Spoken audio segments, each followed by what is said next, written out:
सुप्रभात। कक्षा 3 के सभी विद्यार्थियों का मैं स्वागत करती हूँ। बच्चों, आपकी हिंदी पाठ्य पुस्तक नवीन पल्लव से आज मैं आपको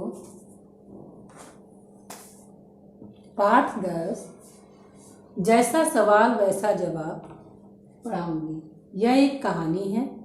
बच्चों, अकबर और बीरबल की कहानी जग प्रसिद्ध है, मतलब संसार में प्रसिद्ध है।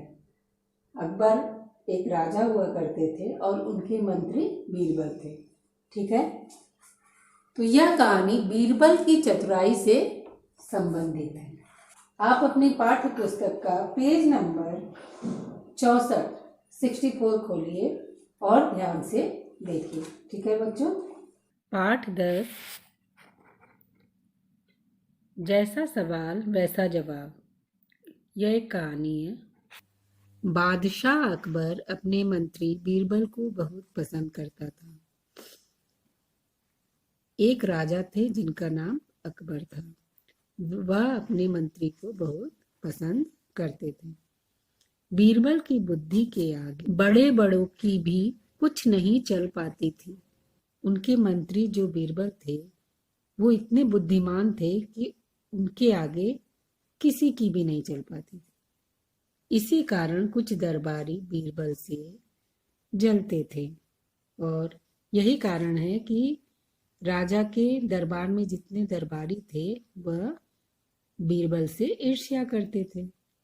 वे बीरबल को मुसीबत में फंसाने के तरीके सोचते रहते थे। अकबर के एक खास का क्या अर्थ है बच्चों?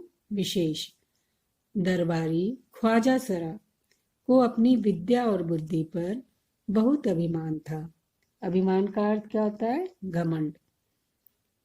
तो अकबर के एक खास दरबारी थे जिनका नाम था ख्वाजा सरा।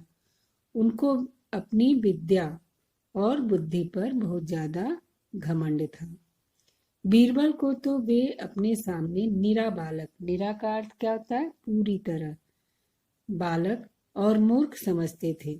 बीरबल को तो वे एक छोटे बच्चे के समान मानते थे कि जिसको कुछ भी ज्ञान न हो। लेकिन अपने ही मानने से तो कुछ होता नहीं। लेकिन ये ख्वाजा सरा ही मानते थे और कोई तो मानता नहीं था। और सभी तो बीरबल को बहुत अच्छी तरीके से जानते थे। दरबार में बीरबल की ही तूती का अर्थ क्या होता है? छोटी चिड़िया।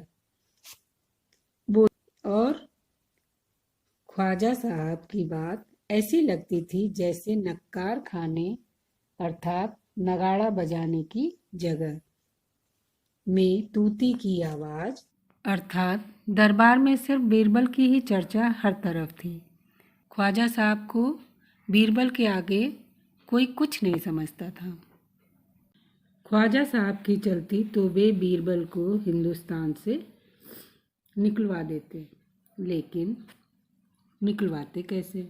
एक दिन ख्वाजा ने बीरबल को मूर्ख साबित करने के लिए कुछ मुश्किल प्रश्न सोच लिए। एक दिन ऐसा हुआ कि ख्वाजा ने बीरबल जो मंत्री थे उनको मूर्ख साबित करने के लिए, यानी प्रमाणित करने के लिए, साबित का अर्थ क्या होता है? प्रमाणित करने के लिए कुछ मुश्किल प्रश्न सोच लिए। उन्होंने दिमाग में एक ऐसा प्रश्न सोचा जिससे कि बीरबल मूर्ख साबित हो जाए। उन्हें विश्वास था कि बादशाह के उन प्रश्नों को सुनकर बीरबल के छक्के छूट जाएंगे और वह लाख कोशिश करके भी संतोषजनक उत्तर नहीं दे पाएगा। फिर बादशाह मान लेंगे कि ख्वाजा सरा के आगे बीरबल कुछ नहीं है। तो ख्वाजा साहब ने सोचा कि ऐसा प्रश्न पूछें जिससे कि बीरबल उसका उत्तर न दे पाए और तब राजा बीरबल को कुछ भी नहीं समझेंगे। ख्वाजा साहब अचकन पगड़ी पहनकर दाढ़ी सहलाते हुए अकबर के पास पहुंचे और सिर झुकाकर बोले, जहां पनाह बीरबल बड़ा बुद्धिमान बनता है, आप भी उसकी लंबी चौड़ी बातों के धोखे में आ जाते हैं। मैं चाहता हूं कि आप मेरे 3 सवालों के जवाब पूछकर उसके दिमाग की गहराई नाप लें। उस नकली अक्ल बहादुर की कलई खुल जाएगी। कलई खुल जाना अर्थात भेद खुल जाएगा, भेद खुल जाना।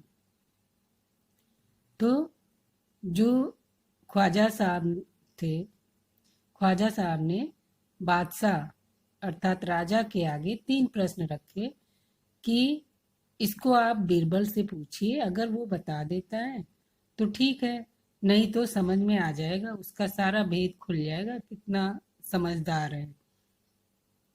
ख्वाजा के अनुरोध करने पर अकबर ने बीरबल को बुलाया। उनसे कहा, बीरबल, परम ज्ञानी ख्वाजा साहब तुमसे 3 प्रश्न पूछना चाहते हैं, क्या तुम उनके उत्तर दे सकोगे? जब ख्वाजा साहब अकबर से ये अनुरोध करते हैं कि बीरबल से 3 प्रश्न पूछा जाए, तो उनके अनुरोध पर अकबर ने बीरबल को बुलवा लिया और बीरबल से कहा कि परम ज्ञानी ख्वाजा साहब अर्थात ख्वाजा साहब जो कि बहुत ज़्यादा ज्ञानी हैं, वो तुमसे 3 प्रश्न पूछना चाहते हैं, क्या तुम उसके उत्तर दे सकोगे? बीरबल बोले, जहां पना जरूर दूंगा, खुशी से पूछें। बीरबल खुश होकर राजा से कहते हैं कि ठीक है, मैं उनके प्रश्नों के उत्तर अवश्य दूंगा। ख्वाजा साहब ने अपने 3 सवाल लिखकर बादशाह को दे दिए। अकबर ने बीरबल से ख्वाजा का पहला प्रश्न पूछा, संसार का केंद्र कहाँ है? बीरबल ने तुरंत जमीन पर अपनी छड़ी गाड़ कर उत्तर दिया, यही स्थान चारों ओर से दुनिया के बीचों बीच पड़ता है। यदि ख्वाजा साहब को विश्वास न हो तो वे फीते से सारी दुनिया को नाप कर दिखा दें कि मेरी बात गलत है। अकबर ने दूसरा प्रश्न किया, आकाश में कितने तारे हैं? बीरबल ने एक भेड़ मंगवाकर कहा, इस भेड़ के शरीर में जितने बाल हैं उतने ही तारे सारे आसमान में हैं। ख्वाजा साहब को इसमें संदेह हो तो वे बालों को गिनवाकर तारों की संख्या से तुलना कर लें। अब अकबर ने तीसरा सवाल किया, संसार की आबादी कितनी है? बीरबल ने कहा, जहां पना संसार की आबादी पल पल घटती बढ़ती रहती है, क्योंकि हर पल लोगों का मरना जीना लगा ही रहता है। इसलिए यदि सभी लोगों को एक जगह इकट्ठा किया जाए तभी उनको गिनकर ठीक ठीक संख्या बताई जा सकती है। बादशाह तो बीरबल के उत्तरों से संतुष्ट हो गया, लेकिन ख्वाजा साहब नाक भौं सिकोड़कर बोले, ऐसे गोलमोल जवाबों से काम नहीं चलेगा जनाब। गोलमोल का अर्थ क्या होता है बच्चों? उल्टे सीधे। बीरबल बोले, ऐसे सवालों के ऐसे ही जवाब होते हैं, पहले मेरे जवाबों को गलत साबित कीजिए तब आगे बढ़िए। ख्वाजा साहब से फिर कुछ बोलते नहीं बना। अर्थात बीरबल ने ख्वाजा साहब के 3 प्रश्न का उत्तर बहुत चतुराई से दिया, जिससे बादशाह संतुष्ट हो गए, परंतु ख्वाजा साहब ने असंतुष्टि जताई और कहा कि ऐसे उल्टे सीधे जवाबों से काम नहीं चलेगा। तो बीरबल ने कहा कि जैसा आपने सवाल किया है वैसा ही मैंने जवाब दिया। बच्चों, इस कहानी से हमें यह शिक्षा मिलती है कि बुद्धि से सभी कार्य सिद्ध हो सकते हैं। बच्चों, आज मैंने आपको पाठ 10 जैसा सवाल वैसा जवाब इस कहानी के बारे में बताया है और आपकी पाठ्य पुस्तक से पढ़ाया है। आज मैंने जितना भी आपको पढ़ाया है वह अपनी पाठ्य पुस्तक से फिर से एक बार पढ़िएगा और इस कहानी को याद कीजिएगा। ठीक है? धन्यवाद।